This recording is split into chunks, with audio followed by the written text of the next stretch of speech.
Here we go again. Yes, indeed.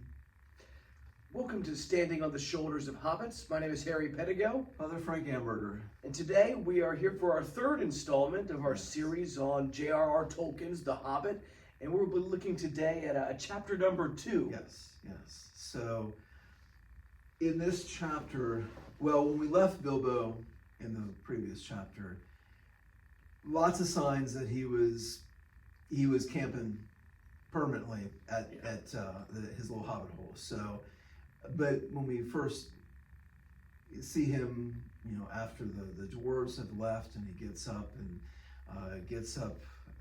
pretty assured that he's not going with them. Right. So he's kind of, in some respects, as he himself says, or as Tolkien puts into his words, he was really relieved after all to think that they had all gone, without him. And so there was, I think, an anticipation, as we talked last time, about him, maybe that would be a good thing, but in the end, I think when everything, especially when what would you call it, maybe the price he might have to pay, I'm not so sure about that. So he really bowed out. But interesting enough, so I mean, there's always that I would say that fallen human nature, that what we would call concupiscence, that kind of pulls us down and makes us kind of search the easier way. And I think Bilbo at this point is like, okay, I'm good with that. However, as he says, and yet in a way, he could not help feeling a trifle disappointed. So I always say that we're not made for the easy. We're not made for mediocrity. We're made for greatness. And so there's a part of him that actually, as he says, or as Tolkien says, was a bit disappointed. And then he says, the feeling surprised him. Interesting. Because it's so out of character, out of tune with what he had was accustomed to. I mean, I think he's like 50, I think, at this point. So for the many years of his life, he is very in sync with, he's made a very comfortable spot for himself, a comfortable nest, if you will.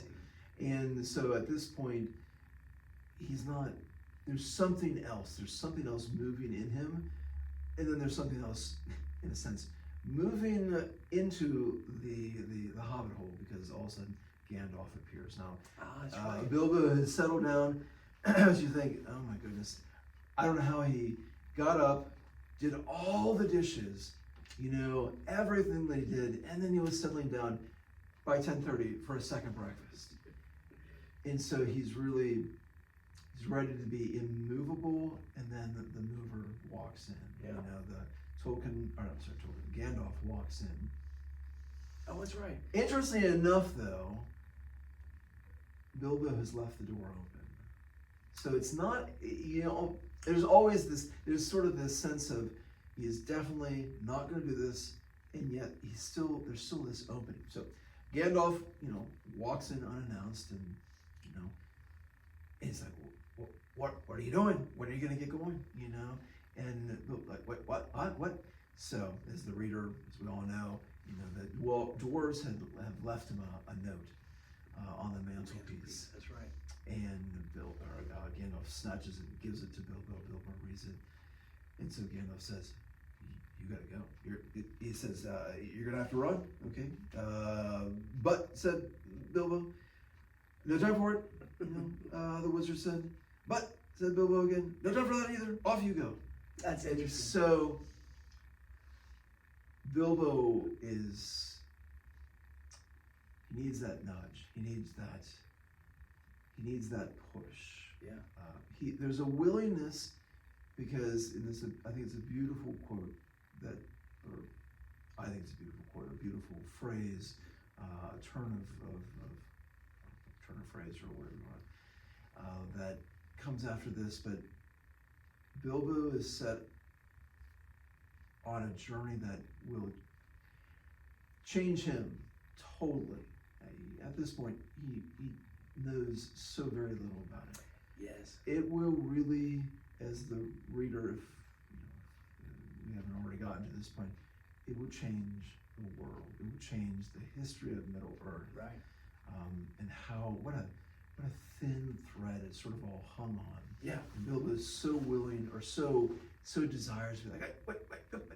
And Gandalf, not in an oppressive way, but in a insistent way, moves him out the door, much in many ways as God would do for us. Well, to your point, it's interesting in that particular passage, there is somewhat of a sense of urgency with Gandalf. And Yes. I remember one time, a number of months ago, you talked to me, as a convert, kind of entering into the Catholic world as, a middle-aged, I guess I'm not middle-aged yet, probably not. Well, not quite. I turned 30 yesterday, so I'm feeling kind of middle-aged. There you go. But you talked about the sense of swimming upstream, trying to catch up, because my goodness, that's what Bilbo is doing. He's had 50 years of living in a hobbit hole, being very comfortable both in his spiritual life and physical life, and Gandalf's like, we gotta go. Yeah. And I think there's a great love and mercy. I mean, obviously this is kind of, once again, I think Gandalf is sort of in that Christ-like role where Tolkien is putting him, in the sense that you think, well, gosh, can't you just give him a chance to talk, to speak? No. But Bilbo is going to be his own worst enemy, because he wants, it's like that, what is it, one of Newton's law, the body at rest will stay at rest until, an outside external force, something of that nature. I'm not a physicist, but that whole reality, it's a spiritual reality where, and sometimes it makes us feel as if I'm up against how I can't do this. And that's where I think this beautiful, turn of phrase, or these next few sentences, which I think are exceptionally, they have a lot of content. And it says, to the end of, no time for that either, off you go, which I think is so beautiful. Off you go. So it's almost like he pushes him off. It's like the person like, I can't fly. I don't think this is going to work. No time for that. Off you go. Well, and sort of pushes him off, and he's off in flight. But so Tolkien kind of referencing Bilbo's thinking process and what he's experiencing. To the end of his days, Bilbo could never remember how he found himself outside without a hat, a walking stick, or any money or anything that he usually took when he went out, leaving his second breakfast half finished and quite unwashed up, pushing his keys into Gandalf's hands and running as fast as his furry feet could carry him down the lane past the great mill, across the water, and then on for a mile or more. So a couple things that kind of really strike me about this. And I think it's a beautiful, something for all of us to reflect upon, because obviously, if we're only looking at Bilbo and like, well, I'm not on this kind of adventure, and this is to get, to kill a dragon, to get gold and jewels, and, okay, yeah. If we get lost in the details, kind of get like lost, well, where was the forest? Oh, I saw over a bunch of trees. This is our journey. This is for every one of us. We're really, and I think you could say Tolkien intends for us to see ourselves in Bilbo. Mm-hmm. And that resistance to something that's challenging to our comfort, challenging just to our perception of how life should be, etc., etc., etc. But a couple of things. First of all, Bilbo willingly leaves behind, although he needs that little push, but he leaves behind all that is comfortable, all that is his security, the willingness to embrace the unknown. Now, it's not unknown of like just some wild leap of like, well, I don't know where this is going to lead me. There is a plan. I mean, there's what would you say, some parameters of a plan. I mean, they know we got a map, got a key, need to get to the mountain. Don't know exactly, and at this point they haven't found out some of the secrets of the map. But there is a plan. It's not just some wild leap of like, well, we're just going to, So there is a plan. So Bilbo is actually moving towards something in that regards. So it's not just blindly following some whim or something like that. But he has no idea how is this going to be, what the outcome. Yeah, so, I mean, it is a courageous act, because Bilbo doesn't just dig his feet and just say, I'm not going. I am not, I'm just not going, period. But Bilbo needs that little nudge, if you will. So he runs down, and I can't help but think, I'm not saying that Tolkien necessarily means it, but when he starts running, I just think it's a very evocative image. And I think of what St. Paul says, running the good, or running the race. Oh, wow. You know, that whole notion of, because this really is ultimately, I mean, all of us have particular missions, or a particular aspect, you know, of our mission in life, but all of us are called, you know, to embrace the call to holiness, and that's what we're created for. And so, Bilbo, and you can't help but say, you know, for this quote-unquote little guy who doesn't seem to have much to offer, he's putting, even the sense that he's running. Now, you could say, well, he's running because he doesn't want to be late, this, that. Yes, it's true, but he's putting, there's a goodness that is really, just needs that little extra push, if Yes. you will. It's interesting that it's not enough for Bilbo just to not be doing evil. It's not, I mean, if you think about it, kind of that mission, for all of us, I mean, all of us have different missions. I mean, in some sense, the way I always explain to people, there's that foundational mission for all of us to follow Christ and to grow in holiness. And each one of us has a particular vocation, whether it be to married life, it's kind of our primary vocation, to the priesthood, kind of I always refer to it as sort of a secondary vocation. So, you know, obviously as a school teacher, that takes a lot of time and effort and energy and dedication. It wouldn't be what I would say is the principal, the primary mission or the vocation of someone's life. You know, classically that would, you know, be, you know, married life, a priesthood, you know, religious life. But it's a very important aspect. But in all of those things, we would say, well, everyone's mission is different. Yes, it is, but it's all, in the end, kind of, to put it this way, to bring about, to help effect, you know, the mission of Christ, you know, to help bring about the kingdom of Christ upon this earth.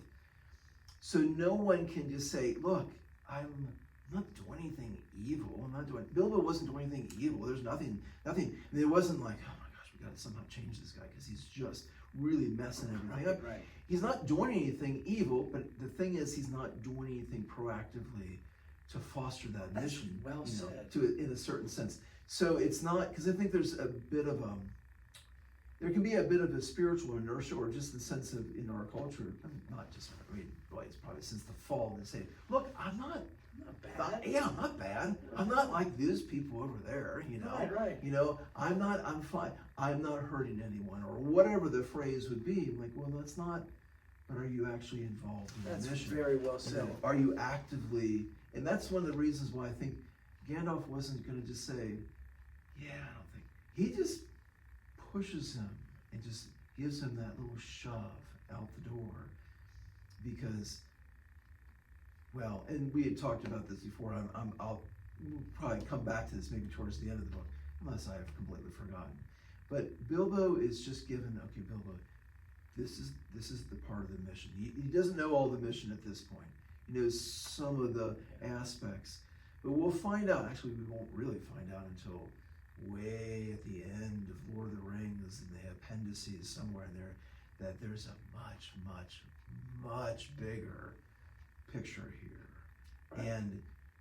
But Bilbo Bilbo would be totally overwhelmed. I mean, this is already enough as it is. So, but all right, Gandalf says, go. Another aspect that I think is very beautiful, and I think is a good thing for all of us, there's something mysterious about our vocation, about our mission. You know, when Tolkien sort of puts it in the mind of Bilbo, you know, to the end of his days, he could never, how did he word that? I don't want to say remember, but could never remember how he found himself outside, etc., etc.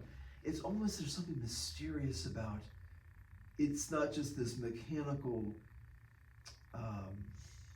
well, I did this and then that and this. There's some, when God calls us, Pope John Paul II talked about our vocation, that human vocation is sort of a mysterious exchange. Whereas God calls us, I mean, vocations, there's always that call, as Bilbo, of giving up. giving up those things that are comfortable, that are that we like maybe, or we feel security with. But what God gives us in exchange is much greater than anything that we have given up. So there's that sense of mystery, that sense of, and you can almost, I get the impression when I read that, I mean, I know this is fiction, but but that Bilbo has thought long and hard about this. This is an immensely important moment of his life, and I don't want to just Well said. drag it down with like, well, in my life, because my life's not like, it's not a perfect example by any means, but so I think 32 years ago, and I'm not going to get into the details of this, but when I felt my call to the priesthood, whenever I sort of look back, and there's still a lot of mystery, like and I think there's something very positive about that I don't think sometimes. For example, if someone's married and maybe they're raising children, I think sometimes they can almost get into a sort of a mechanical mode and I think that can be a temptation to frustration and discouragement. But I think if we, is like I said, I know this is just a story, but it reflects itself that Bilbo has just pondered this. It's like, I still don't really understand, how did that all happen? Not just because it was sudden and he wasn't, but there was something that much more than just someone saying, nope, you need to go, you promised, let's go, let's move it. It's not just a mechanic, and it's so true. And I think that gives us such a strength and such a power when we, especially in times of great frustration and hardship and suffering, when we think, I didn't call myself. And I think it's a beautiful thing. Bilbo he had basically made the decision, I'm staying put. But in a sense, God says, nope, dude, we're moving you on. And it's, once again, it's another beautiful detail. You can pull out so many beautiful details, because as he's running down, as it says, down the lane, past the great mill, across the water, this is all that he knows. Mm-hmm. I mean, I don't even know if he's ever even been this far beyond. I mean, maybe not, but I mean, eventually this journey is going to take him way beyond. But it says that he's just leaving behind. But what does he do before, he leaves? He pushes his keys into Gandalf's hands.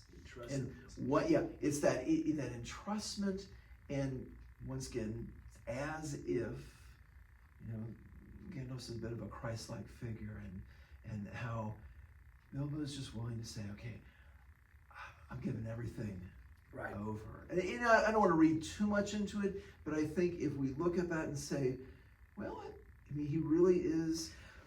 Yeah. Well, just to your point, we talked to the students a number of months ago when we were reading, I can't remember if it was this or Fellowship, but you have to think with Tolkien, it wasn't like he, just, I guess have Bilbo give the keys to Gandalf. Mm-hmm. It was calculated, it's a detail. Mm-hmm. And it's also interesting that Gandalf is, by all accounts, kind of a wild character. I mean, it's like he could have given it, I'll give it to my neighbor. Well, that's true. Gandalf. That is true. That is actually a very interesting point, because, and someone can argue, well, it's proximity. Well, yes, but I don't think that giving it to Gandalf almost sort of seals the deal. Like, this is, when I say a wild ride, I don't mean some bizarre, but it's gonna be an adventure. Oh yeah. And and you think, and I don't want to get into the weeds on this, but what did Gandalf do with the keys? How do you think he threw them? I mean, I'm not sure. Because anyway, I don't want to. Because I'm thinking, well, I don't think he brought him along. So anyway, that's a good point. But you can get too far in the weeds on some of these things, I think. But I mean, so Bilbo's call, Bilbo's vocation, if you will, and that initial. Yes. I think there's a lot for us just in our own personal lives to sort of reflect upon, and just the willingness for ourselves to be nudged by God and to say, okay, God, I'm going to put everything in your hands, because this is beyond me. Yeah. Bilbo eventually, makes it to Bywater Inn or whatever it was, and just in the nick of time, and he makes kind of quite a few excuses. You know, it's like I Didn't see it till 10:45. I'm just he's like, I came without my hat or money or anything, and this is Dwalin, I think. I don't know if that's how you pronounce it, but he's like, well, you're just gonna have to. I have an extra hood and cloak, and it's interesting because I don't think this is something that Bilbo has ever worn before. I don't picture. It doesn't seem as if this is like. No, I don't think so. Oh, that's just like the one I have at home. It's like, oh, this is totally. So he's actually. It's almost as if, and he does make the sort of the side comment. He's taking on almost a new identity. He says, well, his only not recompense, but his only comfort could be like, well, I won't be mistaken as a dwarf because no beard, no dwarvish beard there.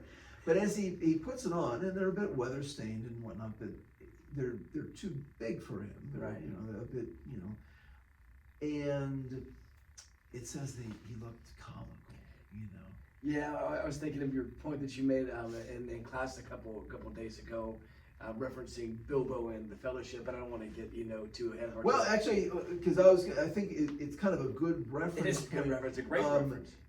Because there are two times that you see him sort of put it on. Yeah. The first time, because he says, "Oh, what?" And once again, he's not saying this, but he's kind of, the thought is going through his mind. What would my father? Or well, he doesn't really say, "What would my father?"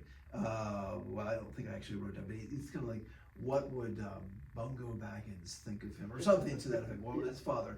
So he looks comical, whereas in the beginning of the Fellowship of the Ring, right, as he is preparing to go on, I wouldn't even say on his, but I would say almost to continue on the journey. I would think that would be very well put, yes, sir. And he this is a treasure for him. He's got it locked in the drawer with mothballs and everything like that. Right. And he puts it on, but this time, even though it's still too big, this time it's not comical. And exactly, it's so cool, isn't it? Yeah, and I think often what kind of went through my mind is none of us. Put it this way: if we are true, if we are humble. Now, if we're prideful, we're like, I can see why God chose me. Okay, you're an idiot, But when we think, why did God choose me? Yeah. Okay, I'm not really. I look at my own self and thinking, I'm not really sure why God chose me. I have some theories, but it's not because, why didn't He? So we always, I think, feel, or it's very easy to feel inadequate, too small for the mission. And it's as if Bilbo is, it's not as if, I guess you can word it either way. It's not like the hood and cloak are too large. In a certain sense, Bilbo is too small. But Bilbo is not, I don't think he's ready. He is ready for the journey, but he's not, he hasn't sort of matured, because we're gonna see this just right in the next event with the trolls. There's a lack of, what would you say, spiritual size to Bilbo. And yet when he puts them back on again in the Fellowship of the Ring, there is, even though none of us are ever adequate for the mission. Sure. On a natural level, none of us are up to speed. But now I think in the Fellowship, Bilbo has understood what we would say, how grace elevates nature. And so grace, and so first time, you would say from a theological perspective, Bilbo is willing, but there's a lot of spiritual maturation that needs to happen. He really has to understand. Tolkien doesn't say it in these words, obviously, but as a Catholic perspective, you'd be like, you really need to learn how to cooperate with grace, which will then actually take the little bit you have and elevate it or multiply it, and so he grows in that. And so I don't want to make, once again, some of our viewers might think, oh my goodness, Father's really off the edge here, is going off the beam. And I'm not saying that Tolkien meant this, but that sometimes I think that is part of the genius of Tolkien, is that you can safely not read this into the text, but you can safely use that as a reflecting point and say, as long as you're not kind of, like, for example, we're going to experience in just a moment, the three trolls. You're like, wait, is that a reflection of the Trinity? There's three. It must be. It's the anti-Trinity. Okay, I think we've fallen off the beam on that one. Yeah, so, if you get into like, why we're 1045? Let's add the numbers up. Yeah. Oh, holy cow! That's the secret code. It's not. But I think there's a safety to be able to say, once again, how often we feel inadequate, and you know what? Bilbo will learn to rely upon what we would say theologically, the grace of God. So from that standpoint, because he's going to, and his assessment of the initially, it's like, and this to me is a beautiful little. Once again, I'm not saying that Tolkien intended this directly, but when you feel sorry for Bilbo. I mean, the man's. I know. Sort of okay, let's go. And so he's left behind. I mean, I don't know. For somebody who blows my nose a lot, I'm like, I got no tissues. I got handkerchiefs. Think, it's not just a comfort item. It's only one. Nice to not just nice to have, but anyway. But he's left, and they're like, can't worry about that. Sorry. And then Gandalf comes, and what does he bring? He brings him some little accoutrements, and you had a great thought on this, Father, which I think maybe you mentioned this last year when we first read it, where it's a beautiful moment where Gandalf comes and he's almost like a pat on the back or something, isn't it? We're like, hey, you did it. Yes, Good yes, job. and it is in a certain sense. It's kind of like this. Maybe reward is a little bit too strong of a word, but it's an encouragement. Well said. And it's a beautiful. Once again, I keep going back to that sort of Christ-like image of Gandalf, which, let's say at every point you see Gandalf, it's Christ-like image, but where it is as if, does he absolutely need the handkerchiefs? Well, no. That is somewhat, even for those of us who have allergies and blow our nose a lot, it is somewhat a luxury item. Sure. Does he need his pipe and tobacco? No, I'm not a smoker, so I would say, well, no. Maybe a smoker would be like, I definitely need it. But we all know, like, okay, you can exist without that. Sure. So there are things that, are not absolute necessities, but is the beauty and the kindness and the encouragement of God to say, you know what, I'm gonna be with you. It's like God in a sort of almost a delicate love for us says, he does give us those little extra things. Not every step of the way. Sometimes we have to go through some suffering, to get to that point. Yeah, but yeah. God's never like, oh, okay, you want to shut up? Well, finally, okay, let's move it. There's always that. There's a tenderness. There's almost like a tenderness in the and because Gandalf is not. What is it when they this is going into the fellowship, but when are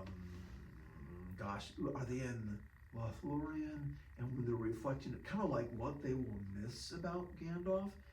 Yeah. And I think it was Frodo who says, what I'm gonna miss, something like his quick temper and his something. It wasn't like, but it was in a good. There was a kind. Even though Gandalf can be a bit kind of a little irascible nature at times. Yeah. He's not like when I don't know, like when. Well, even like in The Hobbit. I was thinking when he met Bilbo, it was kind of a little bit, Yes, yeah. just kind of stares at it. Yeah. And like when they're gonna meet Bjorn, and Bill was like, "Well, is it like that?" No. Can you like possibly not be a fool, Bilbo? Or something that's not a. I mean, you think, ooh, that's a bit. He's a teacher in a way. It reminds me of thinking about dealing with like a tiny kid. God bless them, and they might be, what, oh my goodness, what are you doing? Please stop that, don't do it. Right. But at the same time, you're like, gosh, But there's love you, you know, my yes, goodness, yes, there is that tenderness. There is that and I tell you what, even just, and I don't want to make more of it than it is. There's also, you think, gosh, you're really looking out for him. yeah, exactly. You know, Gandalf. I mean, Gandalf could have. I mean, it's not as if Gandalf said, "Oh, I got all the time in the world to kill." You know, Gandalf's got to move. I mean, they're ready to go on the journey, and so, but Gandalf in his what? God's looking out for all the details. Sometimes they're exactly what we want, and sometimes, well, sometimes he walks through the door and says, "Hey, we gotta get moving." Can I ask you a question? I'm not sure this is not something we had talked about prior to, but did Gandalf? How did he? It's not like Bilbo said, "Okay, bye Gandalf." You know, oh, by the way, I left my my handkerchief and tobacco here. Well, yeah, that's actually right, because you think, how did, which is really interesting, because when he talks to, I think it's Dwalin, he talks about the handkerchief and no money and no hat, never mentions the pipe and tobacco. No, Gandalf just kind of looking out. But It's almost as if, you can almost imagine Gandalf's like, okay, what just, oh yeah, he'll miss that. Yeah, we'll get some of those. That's You well know, said. so it just, once again, I'm not saying that Tolkien intended all of this, but just, I think because he is not only just a literary genius, not only just as a faithful Catholic, but it's just, there's a goodness. I think we've talked about this before. There's just a goodness and a beauty and a truth to his writings. And so I think, you know, we're going a little bit off more in general here, but I think that's one of the beautiful things about Tolkien's writings, The Hobbit and Lord of the Rings, is that it allows the reader to be able to say, well, you know what, I'm just going to pause here, I'm going to reflect upon this a little bit. And it may not have been anything that Tolkien had intended, but as long as you're right. you know, properly, you know, like three trolls, that must mean the anti-Trinity or something like that. But it gives you that ability. I've said to the class before, and I say this with great reservation, because I do not, Tolkien is not one of the gospel writers. Okay. But I've referred to it as, and I don't even know if it's quite accurate, maybe some of our listeners might say, oh my heavens, we're deleting or unsubscribing, we're just coming. But I've said it's just a little bit like a fifth gospel. Mm-hmm. Not because, I mean, once again, I can't stress that enough. It's not. It's not Sure. one of the four gospels, period. Not even close. But just in a similar, in a little bit of a parallel, as you could read the Gospels, which obviously this, you know, the author is God, so, you know, through his earthly authors, Matthew, Mark, Luke, and John. But you can look at a couple of verses and say, oh wow, and you can see something that maybe you haven't seen before, maybe someone else, you know, that is, you know, a family, friend, they haven't seen before, whatever it may be, and you can say, wow, that really is right. Now, totally different apple-orange comparison, but I don't think, I'm not trying to drag anybody's name through the mud or anything like that, but I don't think you can take Stephen King and think, well, reading this, and like, oh, that's a really, you know, I don't think there is, you know, or you know, I don't know, we've talked about, you know, I was thinking of a Harry Potter, which I know Yeah, you well, would read yeah. Harry Potter, and this would be something that only you would get if you read it. But you know, and the initial phase of the Harry Potter's journey to this little school he's going to, they get on this train that takes you to the school, right?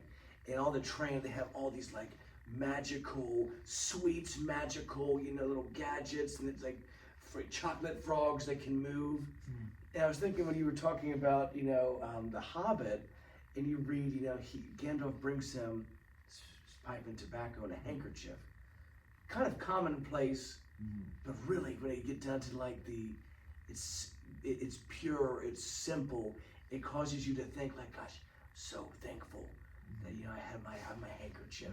Versus a story where, you know, it's just like, you know, that we bought, you know, all this little magical, this, that, right? it's Exactly. whimsical. That's a good. Right. There's almost that whimsical nature of some of it. I guess I've never, like I said, never read or seen Harry Potter, but to your point, it makes me, like with reading The Hobbit, that turns my attention to, goodness, what are some of the simple things that I'm kind of thankful for?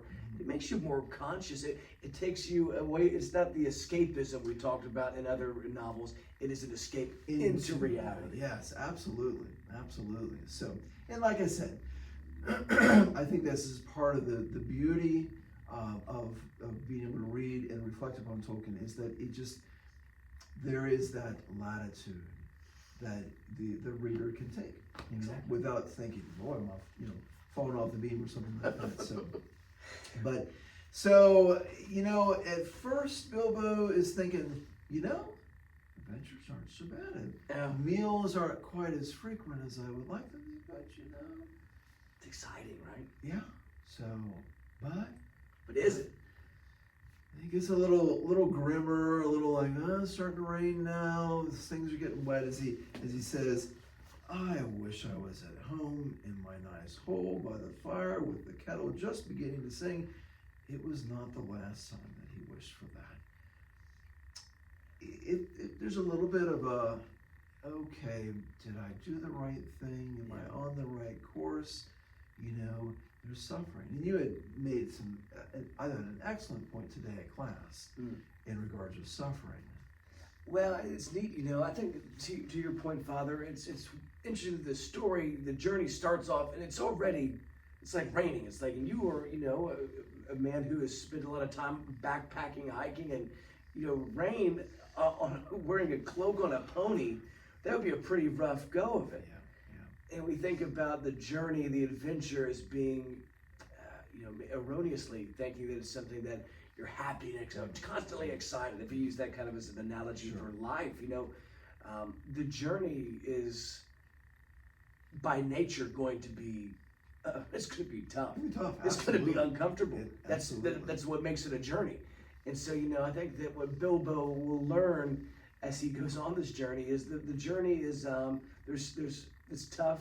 There's wishing, you're considering, did I do the right thing? But you know you did, and you find comfort not in happiness or excitement, but rather in purpose or in meaning which you have found through the journey. Yes, because I don't think there's ever a point, I'm almost positive, where Bilbo's, there are numerous times where he says, I wish I was back, and kettles, da-da-da-da-da. But I don't think he ever says, I made the wrong decision. Ooh, good point. And maybe I should turn, how could I get back home? He's very, to your point, he is very, I would almost say mission driven. Yes, sir. Or he allows himself to be mission driven. He's not, maybe, he needs a little kind of extra, but he's loyal. Once he's made that decision, I'm going to be with you. He is going to be a loyal companion. We're going to see this amazingly after, I think it's chapter 6, after the Misty Mountains, Gollum, yada, yada, yada. I mean, this is a loyal. You really just, something struck me, a homily that you gave recently at one of our school masses. It was the feast day of Saint Cecilia a couple weeks ago. It was last week, I think.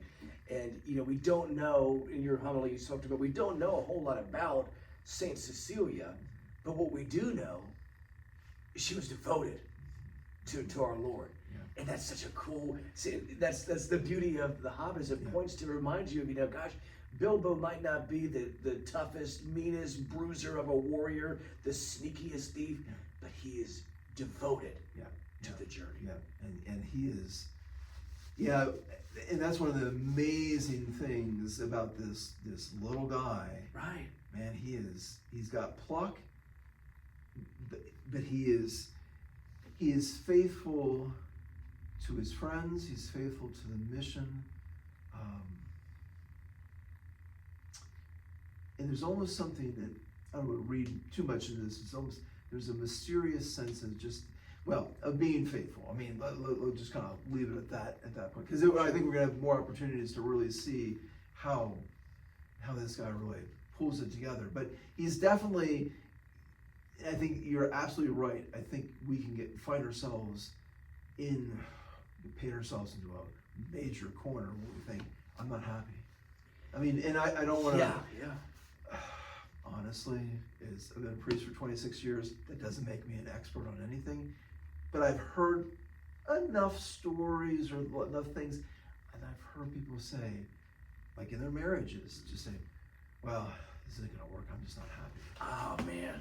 Like, okay, well, okay, that may be, but you know, and where is that sense of, therefore, you define, am I on the right road by am I happy? Right. And like you said, it's kind of it's a much, I don't want to say, I mean, truly, that sometimes people are really suffering, so I don't want to just say, well, that's just superficial. But if you're only looking at, am I happy, versus am I being faithful to the mission that God has entrusted me, that's a radical shift, you know. And in some respects, we're going to see this when Bilbo encounters the troll. Which is kind of the next phase of the story, isn't it? Because as they're like volunteering him, like, well, you're the burglar. It's not as if, I mean, Bilbo's not, you could say there's a struggle with some pride in there, as we'll see in a moment, but it's not like, it's not like, oh, well, I'll take care of it. Like, wait, what? Fine, you know. And it's interesting because Bilbo, I mean, one of the things that Tolkien talks about with hobbits, they're, especially moving through the forest, they're exceptionally quiet. You know, not because Bilbo's just been honing that skill for years or something like that. That's just kind of the nature of hobbits, one of the natural aspects or gifts of a hobbit, you know, because he often is bemoaning this, what he calls this dwarvish racket, that they're just, like, my gosh, people are just so loud and noisy and everything. So, what Bilbo, and as I'm sure, you know, our audience read to the point of, you know, the three trolls there, and honestly, what he should have done, he could have crept, and I think even like Tolkien says, so quietly that like not even what animal he uses that would have disturbed, like a whisker or something like that. He is so very, you know, adept at moving quietly. Could have been like, oh, the trolls, this is bad. 3 of them. Oh, they're hungry. They're kind of in a nasty mood, which I got the impression that trolls are usually in a nasty mood, and would have snuck back and said, okay, guys, this is what we're up against. This is danger. And they would have all concluded, oh boy, we're skirting around, we're moving on, we're not gonna, you know, and then, yeah, they might have been miserable down the road because they're cold, wet, hungry, you know, tired, But they could have avoided this whole situation. Oh, absolutely. But what is sort of the, at this point, part of, I don't know if you, Bilbo's Achilles heel, if you will, or whatever, you know, is he's like, okay, he's done his reconnaissance, he's got the intel. You know what? Yeah, what's he decide to do? I think a good burglar would do a little bit of burglary, you know. So, and I can't help but think in the back of his mind, it's still stinging him. They said I was a grocer.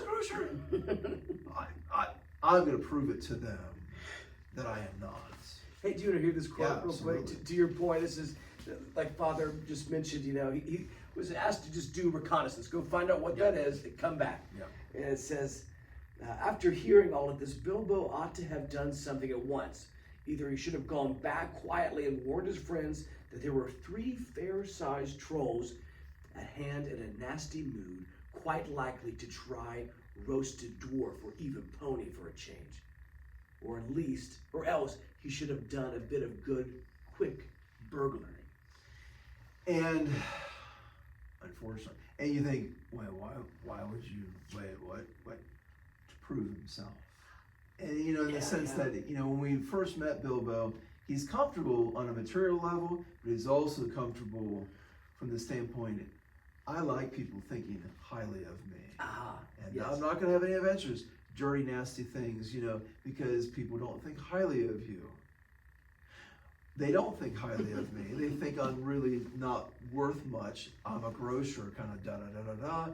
I'll show them, in a sense. This is his first burglary attempt which fails Terribly, right? Oh my man. gosh, because when literally everything could have, because as you see, Bilbo's captured and then kind of released, but I don't think he's going to be doing. He's not like an asset. Like, at least Bilbo's free.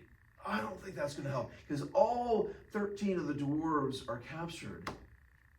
Okay, we're done. Right. We are terrible. done. We are absolutely. This is chapter 2. Yeah, I was gonna say it's chapter 2. How could this end so badly? Yes, exactly.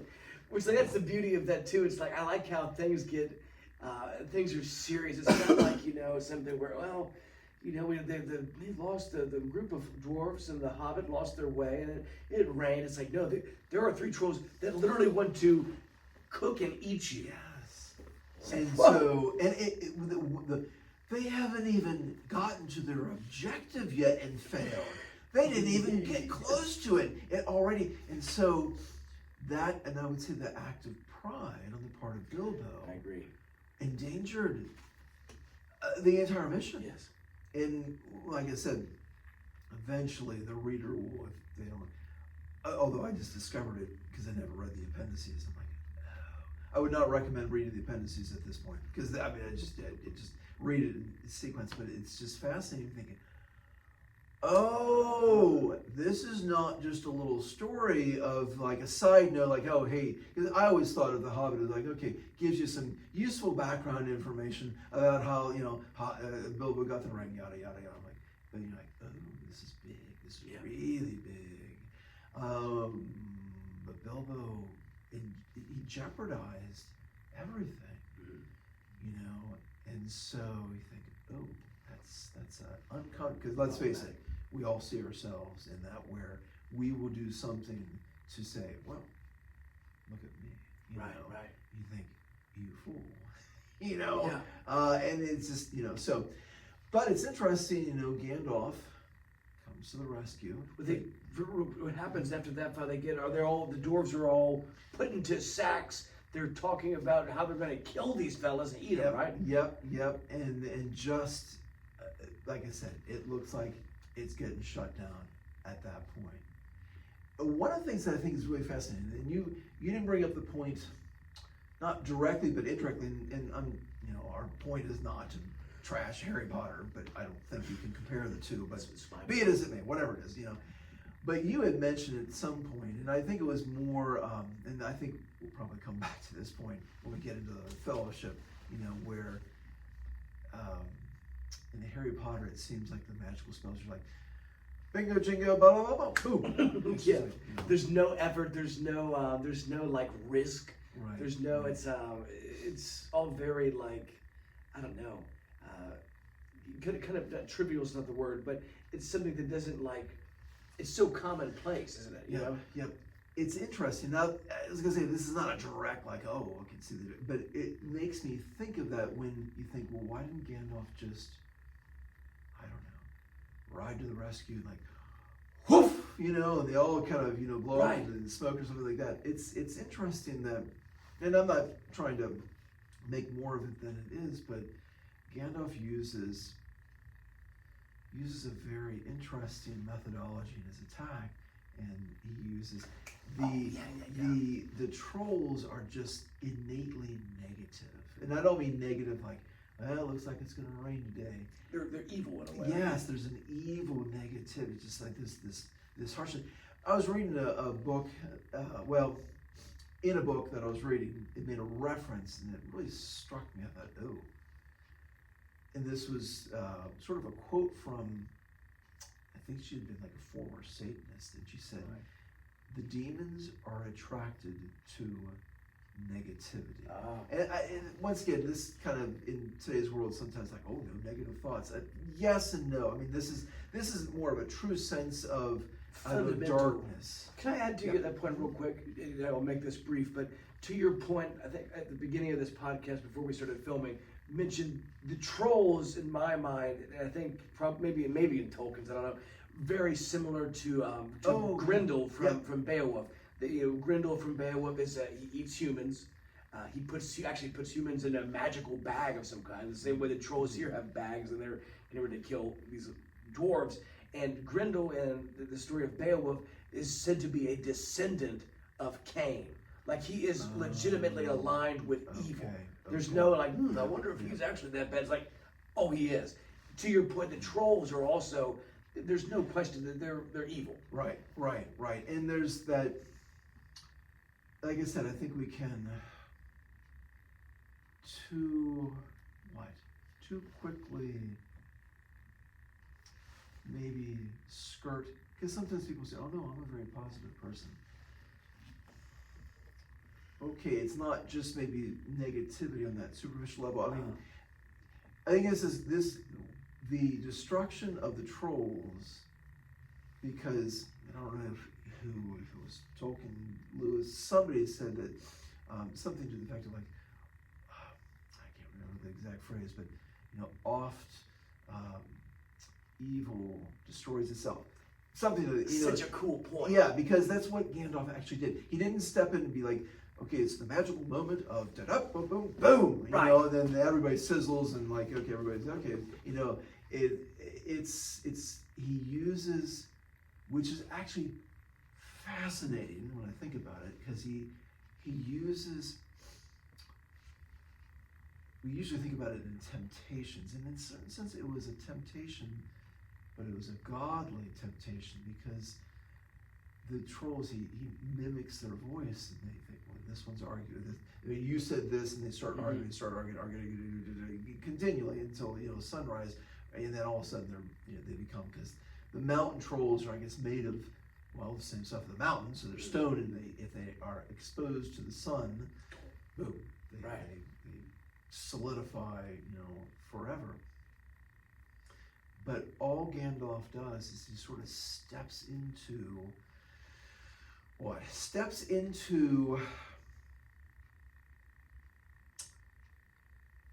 very quietly into sort of their mindset, and just sort of pushes on that weakness. Now, like I said, I don't want to say that God tempts. I don't want to say that.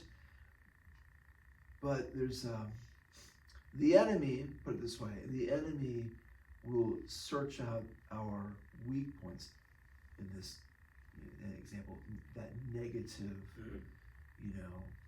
aspect, but it could be a lot of different things. Quietly just sort of pushes on that weakness. Now, the flip side, so evil in this case is destroyed by its own evil, by its own weakness. But God also will use, he doesn't try to overpower us. Well, maybe you could say it's much like Gandalf. There is a sort of a beautiful insistence, to go back to the Bilbo's call, but a gentleness as well. You'll have to run. But no time for that. But no time for that either. Off you go. There's not this, if you don't get out there, I'm gonna beat you senseless, boy. It's nothing like that. It's just, it's a kind of this gentle, and interesting enough, Bilbo's already inclined to that. That's why, clever point. Yeah, you're right. Kind of, it startles him or sort of surprises him. I feel this way. Yeah. Why would I be? There's already an inclination. It's just that Gandalf needs to kind of move, get that in motion, if you will. Anyway, cool. Don't want to get too much into that, but the dwarves, which is a very, in a world, especially in our culture, where we see a lot of darkness, and it seems like a growing darkness. We don't want to just say, oh well, it'll take care of itself. Well, that's a bit unrealistic, but it's also unrealistic to think, oh man, we are so cooked. We are. I'm just gonna. Where can I find my bomb shelter that just I'm just gonna huddle down in there? No, we need to be, as Gandalf, the Bilbo, the dwarf, they're engaged in the mission, but evil may. I think Archbishop Sheen talked about how evil will have its hour, but good God will have his day. Evil may triumph for a while, but good will ultimately triumph. So. But it's a beautiful, it's whimsical, and I think we pointed that out. the Hobbit is a little more whimsical. The trolls here are a little more whimsical in their their phrases and whatnot. The trolls you'll meet in the Lord of the Rings, it gets a little bit more gritty at that point. These are not just like, hey Bert, what do you know, and that Cockney accent kind of type thing. Yeah, you're right. I forgot it was written in kind of a dialect. You wouldn't see a troll named Bert in the Fellowship. No. Some kind of, I don't know, some other name that, would be like, some scary. Oh, good heavens. So I think there's, and so we're, even though, and I think it's a comforting thought, even though Bilbo practically destroys the mission, and sometimes we can screw things up. Significantly, and I think it's a comforting thought to know God never says, you're done. Seriously, you're out of here. You're the weak link of this chain. Can't deal with this, because as the story of, and basically, Gandalf says, well, can we be more careful next time? That's what he says. Well, it's something to the effect. Yeah, maybe at the very end, if you want to read that last, because Thorin is saying, what made you? Where were you, and what made you turn back? Oh my goodness! Then came back. Nobody saw him. Here's the argument. That is what a clever. It was a shorter chapter too, wasn't it? So much happened. Yes. So it's at the very end where Thorin says something to the effect of, "Well, what made you look back?" And I think it's something like looking forward. I can't remember. It's a very clever way to put it, but Gandalf doesn't say, "You bunch of morons." What in the heck? Because honestly, none of them did exceptionally well. The dwarves did fight, but every one of the dwarves was captured. That's there were 13 of them and 3 trolls. So you think, well, what went wrong with that as well? And these are seasoned, like we had talked before. At least maybe Finley and Killy are not seasoned, but they're all seasoned warriors. They're all seasoned. They have been in battles before, but every one of them is captured. And Gandalf's gentle, and like we had said before, Gandalf can sometimes be a bit of a strong personality. And all Gandalf says something to the effect of, how do we word it? Like, be careful next time. I'm trying to find it. It's he just has this. It was a quick, kind of a little quip that he gives it. Oh yeah. So sorry, it's almost. He says, I immediately had a feeling that I was wanted back. Looking behind, I saw a fire in the distance and made for it. So now you know. Please be more careful next time, or you shall never get anywhere. Thank you, said Thorin. So it wasn't like, you bunch of more. Do you realize the whole thing almost went da-da-da-da-da-da? There's this gentle to say, okay, right. You've got to be more careful next time. Gandalf really helps these people learn. It's a learning. He watched. I kind of imagine, Gandalf kind of looking at this unfold like, okay, well, that's how it's going to be. And okay, and Gandalf doesn't say, all right, I'm here to save the day, which just kind of, once again, if anything, people watching this would say, were these guys ever end talking? Are they ever finished? And in some respects, you can pull. I know we're having our students actually take a second read of The Hobbit and the Fellowship to kind of dig into that little. Let's see it a little bit more. The spiritual. And some of them are saying, I got nothing here. But if you start looking, like you had said, that your father's, you see 4-leaf clovers everywhere. Right. But it is. Notice how Gandalf doesn't just say, he doesn't put a Superman cape on, it's just very, he just, and everything's, he does aid greatly in the, let's just say, in the rescue, but he doesn't overpower it. And he doesn't overpower it in the sense to say, okay, you step aside. It's a little bit like when Jesus said, well, you feed them. And Philip's like, carry the 5. It'd take at least a year's wages to give them all a mouthful. And Andrew says, well, there's a boy here with 5 loaves and 2 fish. well, kind of what good is that among so many? And our Lord, who doesn't need any assistance, he doesn't say, what? Oh, that's ridiculous. I'll take over. He just basically, he doesn't say these words, but in essence he says, give me the little that you have and I'll multiply it. So Gandalf kind of comes in not as this, I'm going to, because honestly, and that's how the enemy wants us to say, man, you screwed up again. Right. You totally, what, do you realize, and then discourage, that's the negative. Sometimes people say, well, I'm not a negative person. I always think, well, gosh, the glass is half full.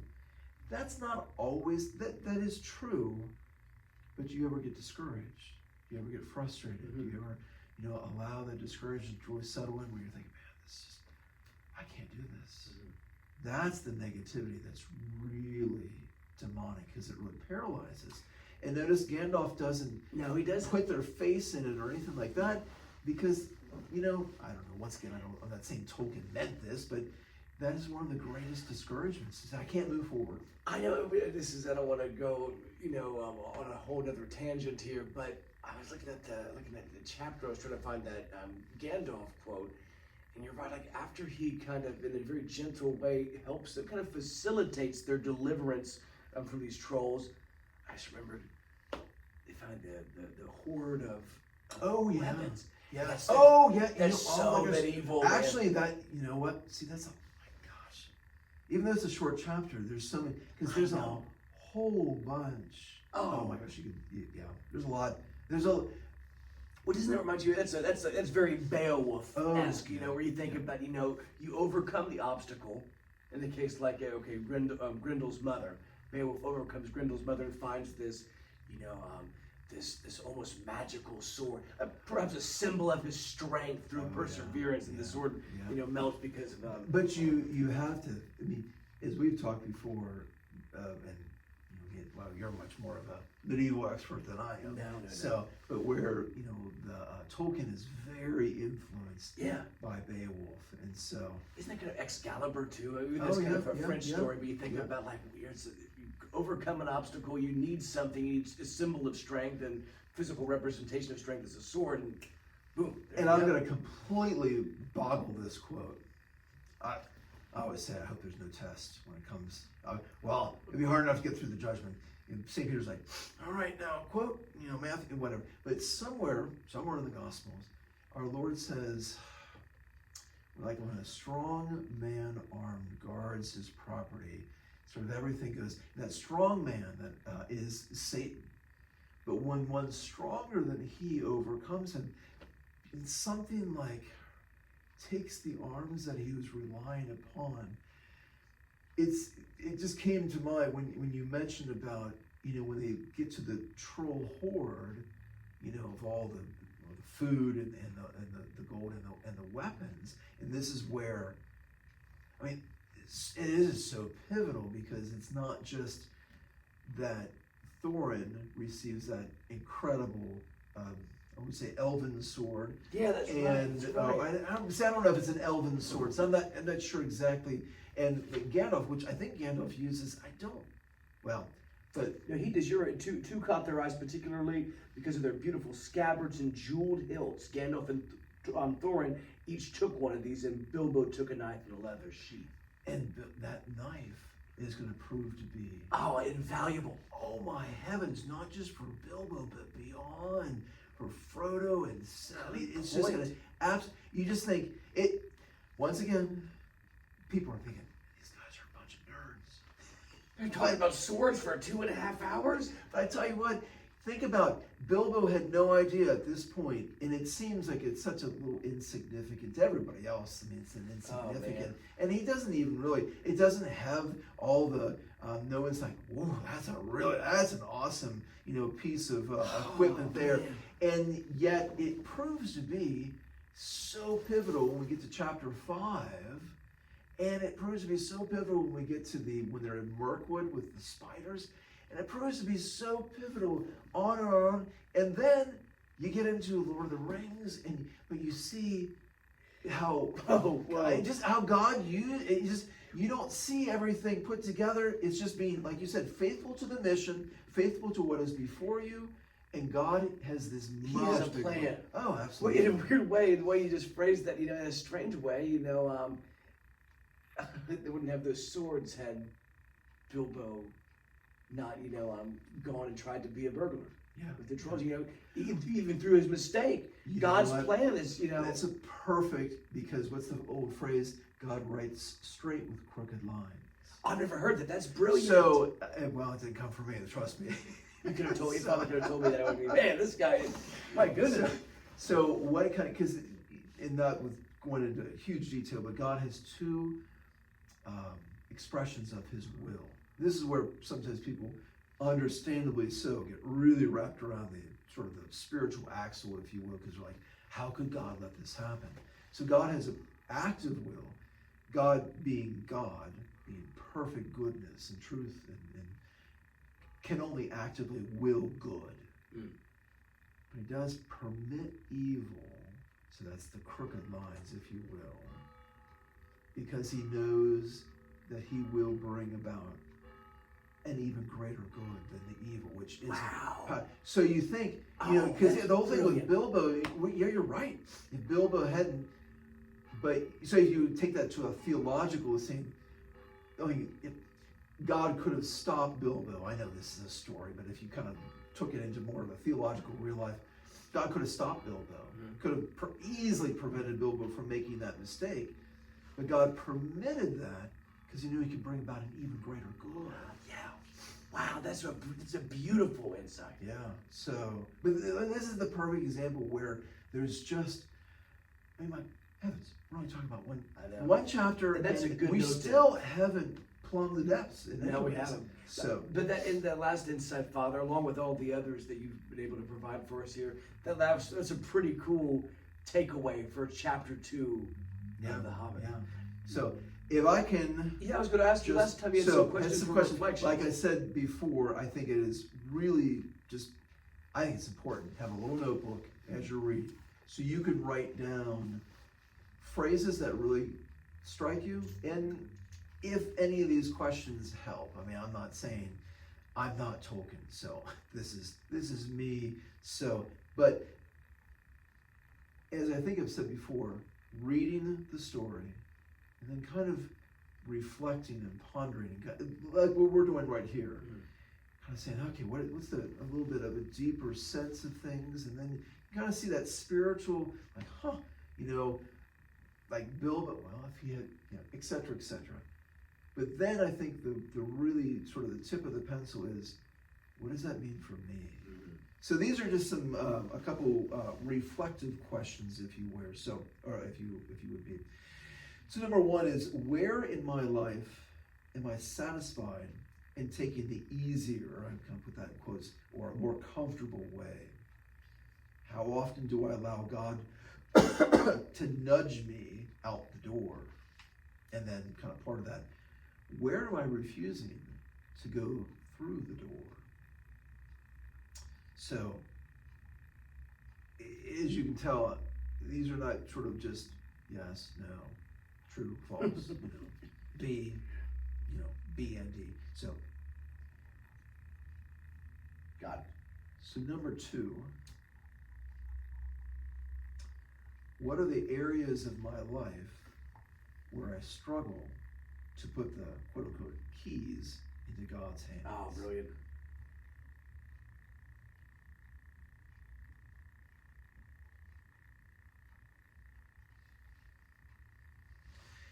Number 3, this sort of begins with a statement here that often we feel quite inadequate for the mission that God has entrusted to us. Do we find ourselves attempting to rely upon ourselves or on God? And that just kind of as not an aside, but sort of an addendum, because I think it's so easy when we recognize our inadequacy, we just say, well, I just got to try harder, or something of that nature. So I think a lot of times, at least I do, I end up relying upon myself. So it's kind of a follow-up to that is, especially in those areas, how could we rely more on God for our strength.